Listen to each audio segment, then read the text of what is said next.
Kumusta ka, kaibigan? Ayaw na naman, maganda ako sa isang tungkol. Isang very interesting, mga kaibigan, na topic patungkol. Itong video na ito ay napaka interesting topic talaga. Gaya ng sinabi ni sa iyong araw. So, dapat na itong malaman ng lahat ng tao sa mundo.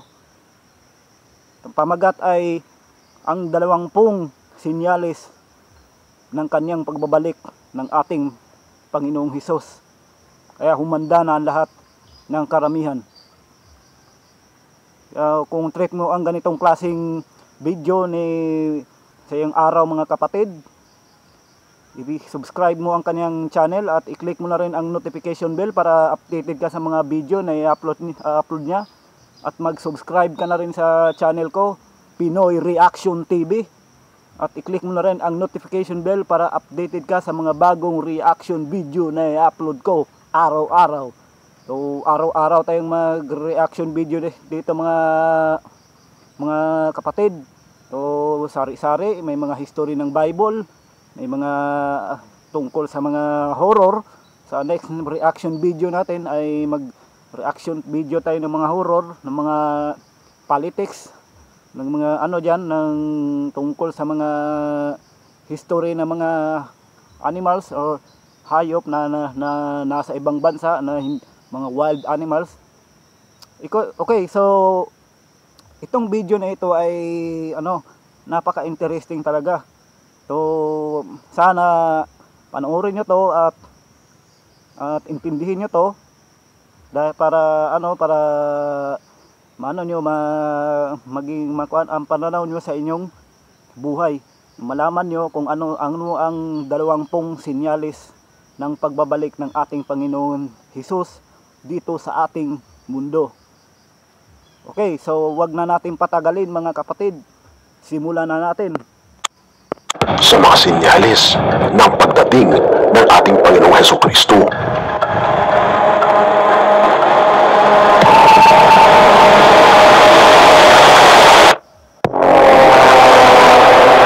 Marami mga kaibigan sa atin ang napapag-abag sa kung ano ang nangyayari sa ating mundo. Kasi habang tayo ay tumatanda, dito naman mga kaibigan, lumalala ang mga nangyayari sa ating paligid. Nagkakaroon ng mas maraming sakuna, tumitindi ang mga problema na ating kinaharapan, kumagrabe ang mga krimen sa mga lansangan at hindi nagiging maganda ang mga panahon dito sa ating mundo. At kung ating isipin mga kaibigan, ito'y nagpapadya na malapit na ang pagdating ng ating Panginoon. Sa propesiya kasi mga kaibigan, halos 19% sa sinabi ng banal na kasulatan ay hindi pa natutupad. So ibig sabihin mga kaibigan, mga 81% ng mga bagay na binanggit ng banal na kasulatan ay natupad na. Kaya makikita. So itong sa Old Testament, itong sa Old Testament, natupad na itong mahigit 1,000 propesiya. At ito naman sa New Testament, mahigit 500 propesiya, ay ang iba hindi pa ito natutupad. Kaya ito nga, binalaan na tayo ng ating Panginoon na dapat na tayong humanda dahil sa kanya, dahil malapit na siyang darating. Kaya ito na siya ng mga sinyalis na kung ano ang mga palatandaan ng kanyang muling pagbabalik, ang kanyang tinatawag na ikalawang pagbabalik or second coming.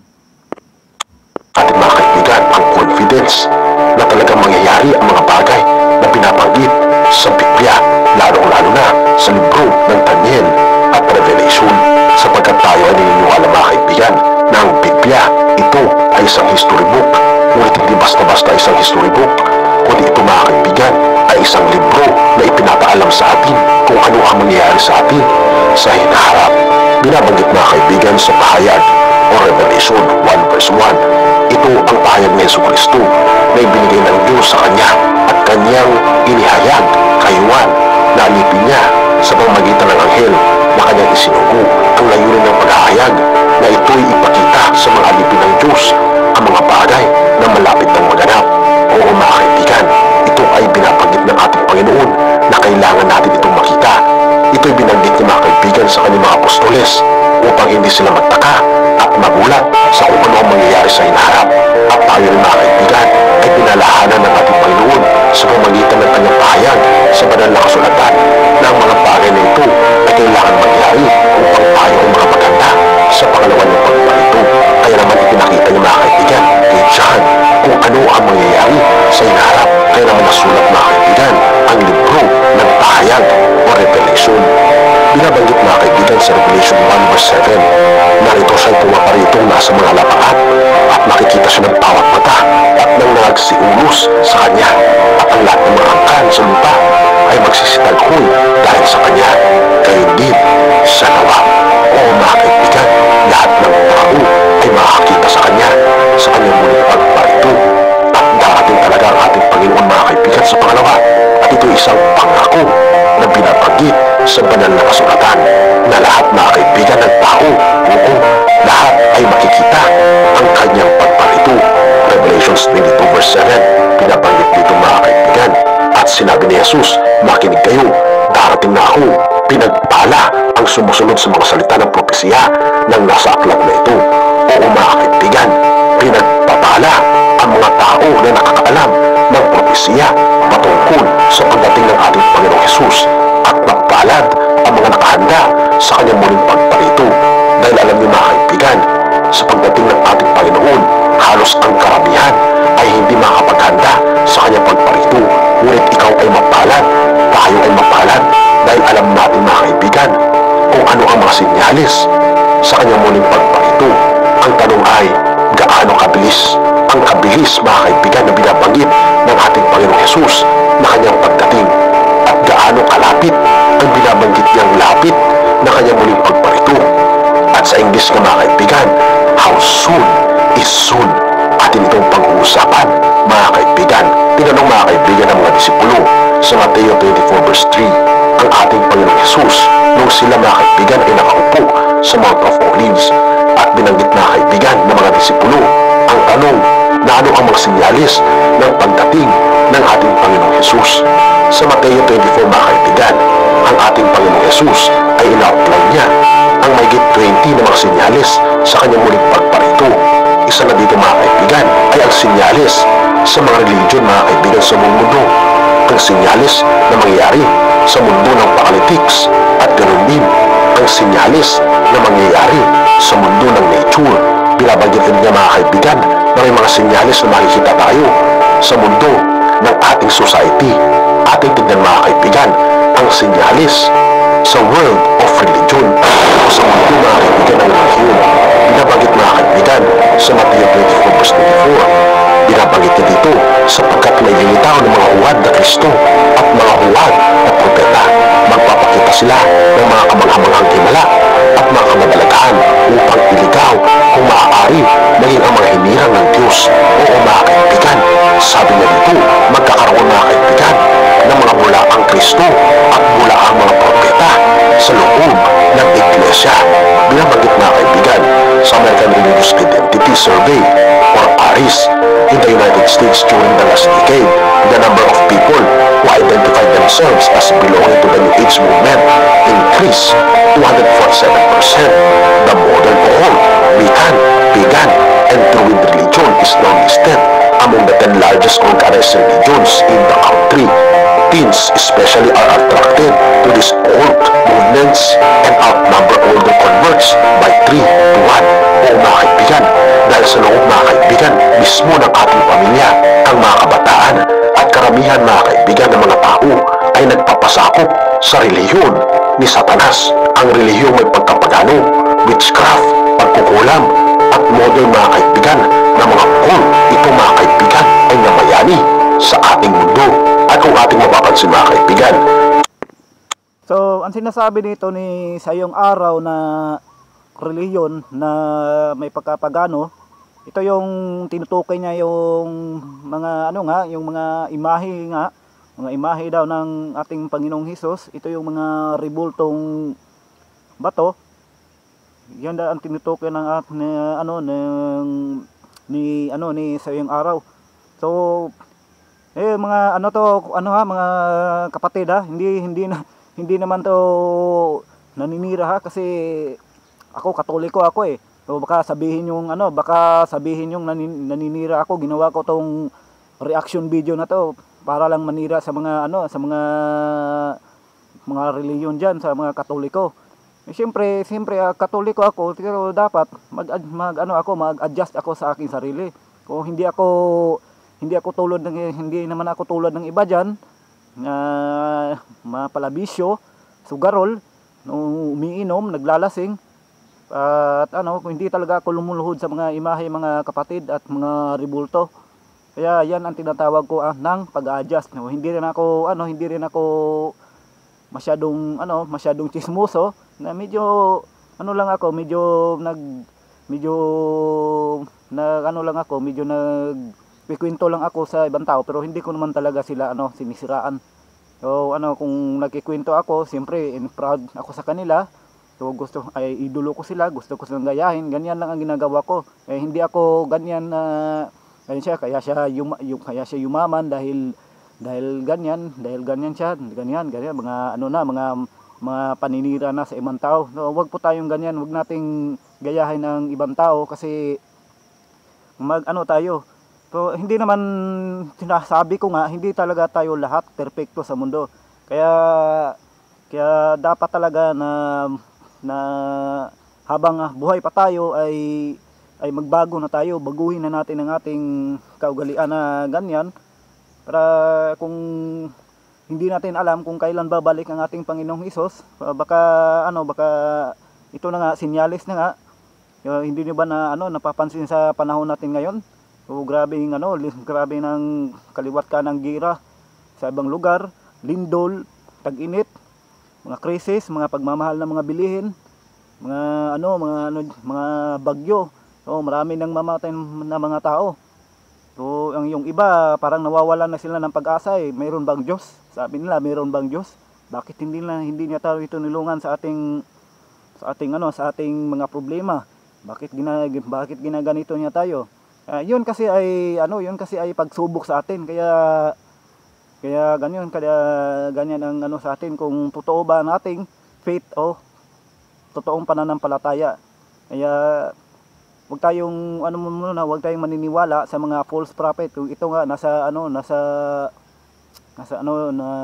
picture nito, kung sa video ni Sayang Araw, huwag tayong maniniwala sa mga false prophet talaga, dahil ang totoong Panginoong Hesus ay nasa langit, wala pa dito sa lupa. Kaya itong mga taong itong bumubuhay sila ng patay, nagkukunwari na maamong tupa, pero isa palang tigre na mapanakmal.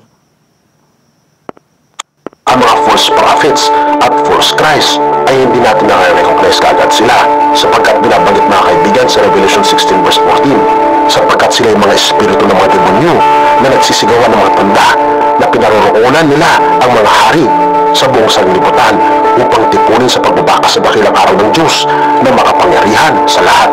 Oo mga kaibigan, ang kanilang gagawin, ang mga demonyo mga kaibigan, ay magpapakita ng mga kababalaghan na kayang-kaya nila mga kaibigan na kontrolin ang isang tao na magpanggap na isang Diyos o kaya namang isang makapangyarihan na lider na pula ang propeta. Kaya mga kaibigan, hindi lahat na nagpapagaling sa loob ng iglesia ay totoo mga kaibigan, kundi ang iba ay ginagamit ni Satanas upang iligaw pati ang mga marunong, dahil wala naman nagpapakita mga kaibigan na sila ay bulaang propeta.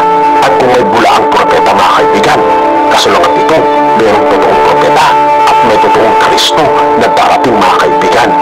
Dahil kung iyong makita mga kaibigan, nakakita na ba kayo ng $13 mga kaibigan na papel? Hindi ba't wala? Sapagkat wala namang mga kaibigan $13 na papel. At kung ating mapapansin mga kaibigan, ang mga pinipeke lang ay yung mga pera na totoo. Kaya hindi mo talaga ma-identify mga kaibigan kung ito ba ay totoo o hindi. Kaya mga kaibigan, tayo ay pinalahanan ng ating Panginoong Hesus nung siya ay nandito sa lupa, na tayo'y mag-iingat sa mga religious teacher na maglilid sa ating mga kaibigan palayo sa turo ng Biblia. Revelations or Pahayag 13 verse 13 to 14, binabanggit na dito, at siya, ito mga kaibigan, ay tumutukoy sa ating pinalakay na hayop sa Revelation at maging sa Daniel chapter 7.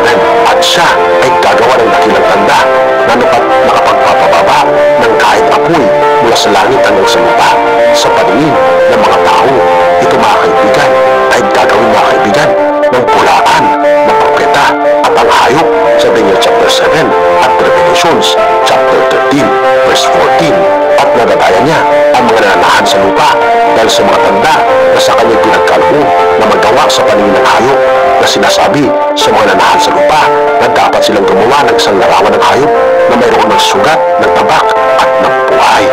Pangalawa mga kaibigan na sinyalis ay ang sinyalis mga kaibigan sa politika.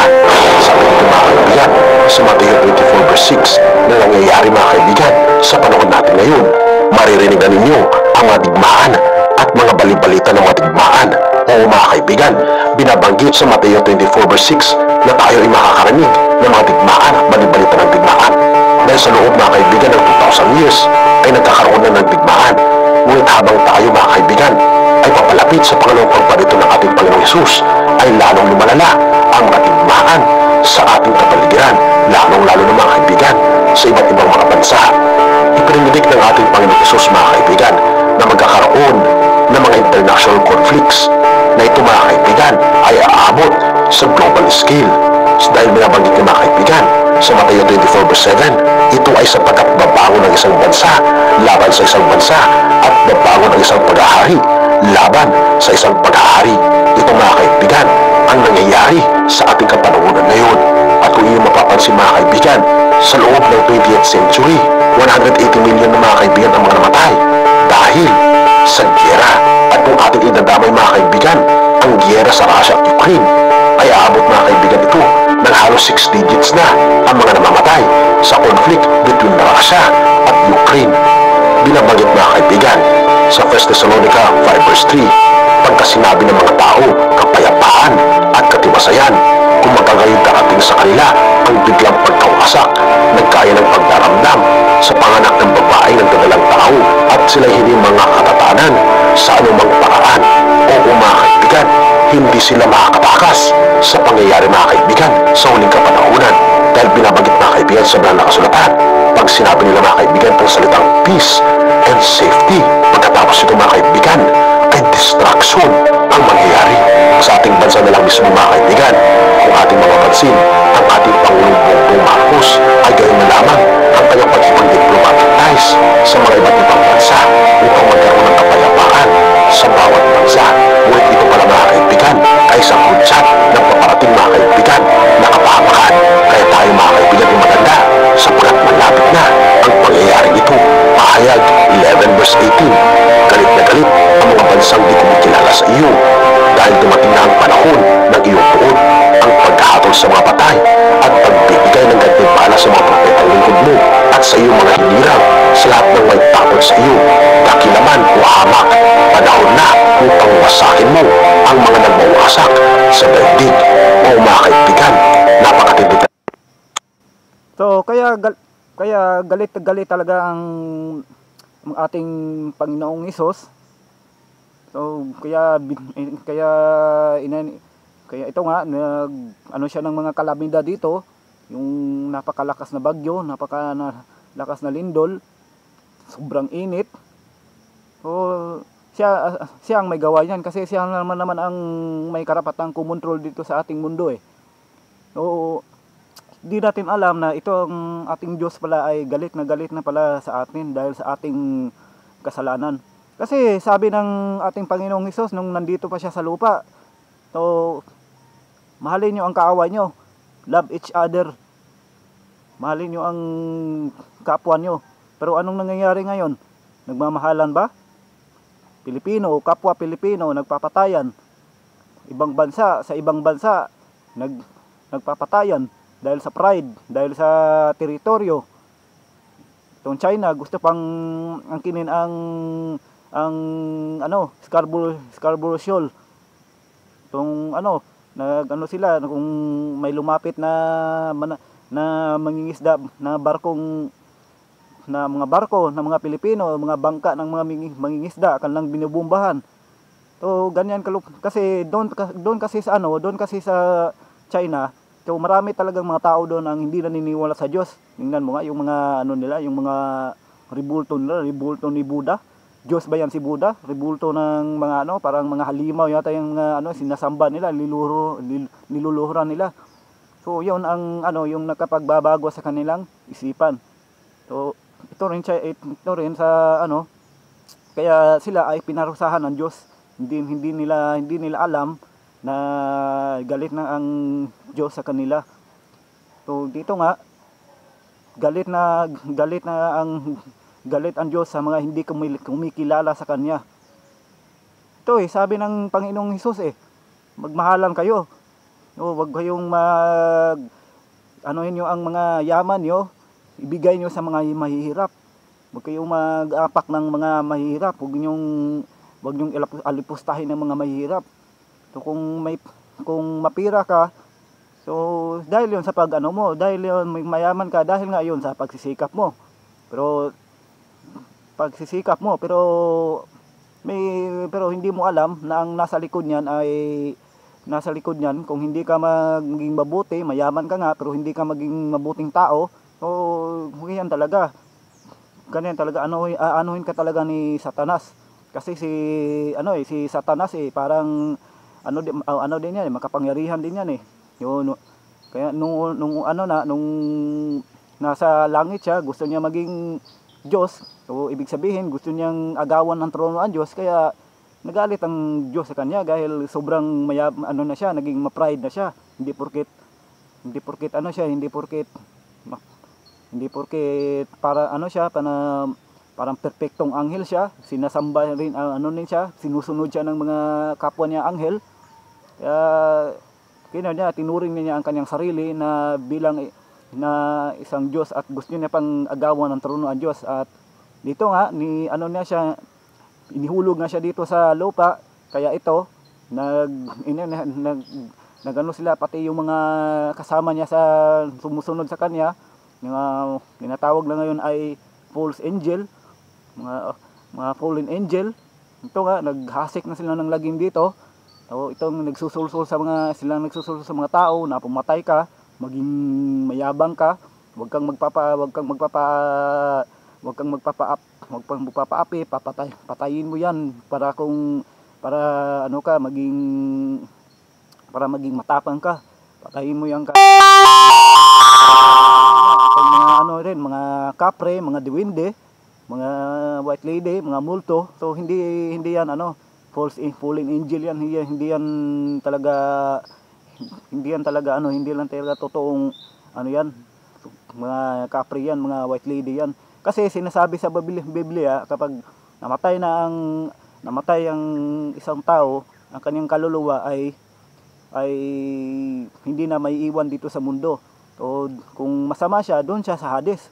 Kung mabuti naman siya, siyempre diretso sa langit. Kaya dito nga sa pangalawang pagparito ng ating Panginoong Hesus ay sa kanyang paghuhukom, bubuhayin itong mga namatay sa kanya na nung una na at ibubukod niya itong mga namatay na makasalanan, at ibubukod niya itong namatay nung una na naniniwala sa kanya, yung tapat sa kanya. Kaya ito ang tinatawag na ang ikalawang paghuhukom ng ating Panginoong Hesus. Kung naintindihan niyo mga kapatid, ng babala, mga kaibigan, ni Apostol Juan na binabanggit ng ating Panginoong Diyos sa Pahayag 11 verse 18, sapagkat mangyayari, mga kaibigan, na wawasakin na ng ating Panginoon ang ating mundo at itadamay niya ang mga tao na naninira, mga kaibigan, ng ating mundo dahil puno na ang salok ng kasalanan ng mga tao dito sa ating daigdig. Kung ating mapapansin, mga kaibigan, mayroon ng tinatawag na The Nuclear Club na designated, mga kaibigan, sa mga nuclear weapons, katulad na lamang ng United States, Russia, United Kingdom, France at China. At kung ating mapapansin, mga kaibigan, pati ang North Korea ay meron silang mga nuclear bombs na ito, mga kaibigan, ay isang threat na wawasakin ng ating Panginoon ang mga tao na gagamit ng mga pangwasa sa ating daigdig. Luke 21 verse 26, ang mga tao ay manlulupaypay dahil sa takot at mangangamba sa mga bagay na darating sa daigdig, sapagkat ang mga kapangyarihan sa mga langit ay mayayanik. Oo, mga kaibigan, marami ang natatakot at natatakot na sa mga nangyayari sa ating kapanahunan ngayon. Ngunit ang ating Panginoon ay binigyan tayo ng pangako na dapat tayo, mga kaibigan, ay maging hopeful, na makita natin na malapit na siyang darating, na magwawakas na ang mga kahirapan natin dito sa lupa. Ano pa mga kaibigan? Magkakaroon ng mga sinyalis sa mundo mga kaibigan ng nature. Kung ating mapapansin mga kaibigan, binabanggit sa Mateo 24 ang mga sakuna na lalong tumitindi at humihirap at gumagrabe habang tayo mga kaibigan ipapalapit sa pangalawang pagparito ng ating Panginoon. Ang pagkakaroon mga kaibigan ng taggutom na binabanggit mga kaibigan sa Mateo 24 verse 7, mga peste katulad na lamang ng COVID-19, earthquakes sa lahat ng dako, at ganoon mga kaibigan, famines o taggutom na nangyayari na mga kaibigan sa halos buong mundo dahil sa food shortage. At sa nagpapadya mga kaibigan ang pagka-crash ng ekonomiya ng ating mundo ay nangangamba rin ang mga trabaho ng majority ng mga tao na magiging hudyat upang ang lahat ay magkakaroon ng shortage sa pagkain. At ito mga kaibigan ay nangyayari na sa ating kapanahunan ngayon. Maging ang COVID-19 mga kaibigan, kung ating mapapansin, ay lalong lumalakas ang kanyang strain na hindi natin alam mga kaibigan sa hinaharap kung ano ang mangyayari sa mga susunod pang mga. So, itong COVID-19, no, yung ibang lugar dito, yung ibang lugar, hindi na sila naniniwala na meron pa daw COVID. Yun nga nagmamask ako sa yung pag-alagala ako sa ibang lugar. Nagmamask ako, so sinabihan ako, uso pa ba yung COVID? Sabi ko, nagmamas lang ako para hindi ako maano sa alikabok ng dumadaan ng mga sasakyan. So hindi nila alam na proteksyonan ko talaga ang aking sarili. Kasi sarili ko 'yun eh. Kung anong pakialam nila kung magmamask ako para hindi ako makaamoy ng mga usok sa mga mga usok ng mga tambutso diyan sa mga sasakyan. At mga hindi natin alam kung tayo ng mga tao na may sakit, yung may sakit na TB nung sa atin na lumalapit sa atin at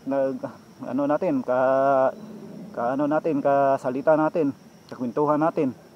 So hindi pa talaga zero itong COVID-19, hindi pa talaga ito na literal na zero pa talaga.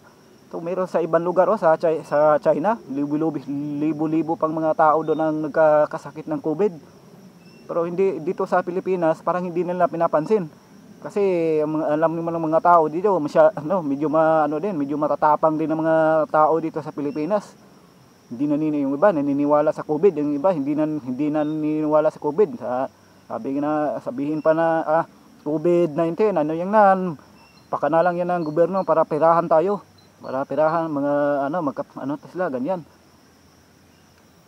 Yan, hindi na sila so grabe na talaga itong COVID, hindi pa ito talaga literal na zero. So meron pang sa palapit ng pagtatapos ng mundo, mas malala pa ang sakit na darating dito sa ating mundo. Virus na lilitaw sa ating mundo. At kung ating mapapansin mga kaibigan, ang mga earthquakes na nangyayari sa ating mundo ay talaga namang napakalalakas na maraming buhay mga kaibigan ang tinitilito dahil sa pagyanig ng ating mundo.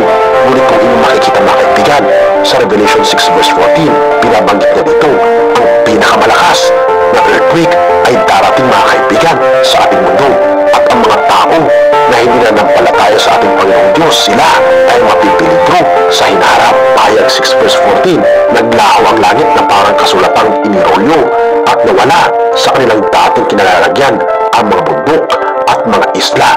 O mga kaibigan, ganito katindi ang mangyayari mga kaibigan na earthquake sa ating mundo pagdating ng ating Panginoong Jesucristo. At kung ating makikita mga kaibigan dito, binabanggit mga kaibigan sa Revelation chapter 6 na magkakaroon mga kaibigan ng pagyanig, makulog at makidlat na nakakatakot na hindi pa na-experience mga kaibigan earthquake ng mga tao dito sa lupa. At dahil dito mga kaibigan, Lucas 21 verse 26, ang mga puso ng mga tao ay matatakot mga kaibigan at manghihina sila sa kanilang mga nakikita sa ating kapaligiran. At ano pa mga kaibigan, ito naman ang sinyalis mga kaibigan sa ating society. Ano ang mangyayari sa mga ugali ng mga tao bago dumating ang ating Panginoong Yesus? Mateo 24, verse 37 to 38. Ngunit katulad sa mga araw ni Noe, gayon din naman ang pagdating ng anak ng tao. Ito ay sapagkat katulad ng mga araw, bago ang baha, sila ay kumakain at umiinom. Sila ay nag-aasawa at ipinakikipagkasundo sa pag-aasawa hanggang sa araw na pumasok si Noe sa loob ng taon. O mga kaibigan, pagdating ng panahon na darating na at parating na ang ating Panginoong Jesucristo, ang mga tao ay tila baga walang mangyayari na dilubyo sa mundo dahil sila mga kaibigan ay nagpapatuloy sa kanilang kalayawan, nagpapatuloy sa kanilang kasayahan sa mundo. At So kung napapansin nyo mga kapatid, grabe na talaga ang mga tao ngayon. So hindi na kita mo sa sa Facebook, hindi na nga nahihiya magsuot ng mga nagpapanty, nagbabra, nung sumasayaw pa, ganyan. Dahil siguro gustong dumami ang kanilang likes. O sa kanilang gustong dumami ang viewers sa kanilang mga reels. So hindi naman dapat mong gawin yun na maghubad ka talaga at sasayaw para lang dumami ang likes mo at ang viewers mo sa sa reels mo o sa YouTube mo. So, grabing pagpapaganda nila itong mga nagkalat na ngayon ng mga single mom ngayon. Pa sila ng kung sinong gusto makipag-meet sila dito sa mga Facebook, sa mga ganyan, mga TikTok account. So grabe na talaga ang wala namang diyan, kasalanan diyan kung maghahanap ka ng jowa mo. So, itong mga single mom pero kung hindi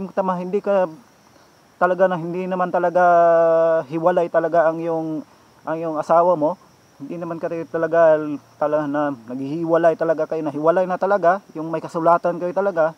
So, wala ka pang karapatan na maghanap ng magjowa niyan kasi kasalanan din yan eh. Kasado na kayo. Buti kung hindi pa kayo kasado. Tapos kung aaway kayo, sabihin mo agad na maghahanap ka ng iba.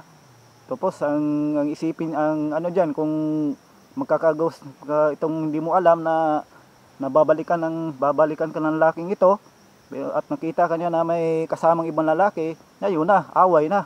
Hindi natin alam kung babarilin nito ng lalaking ito ang kinakasawa mong jowa. Itong sa mga kasi itong mga single mom ngayon, grabe ng pagpapasexy talaga nila para lang magka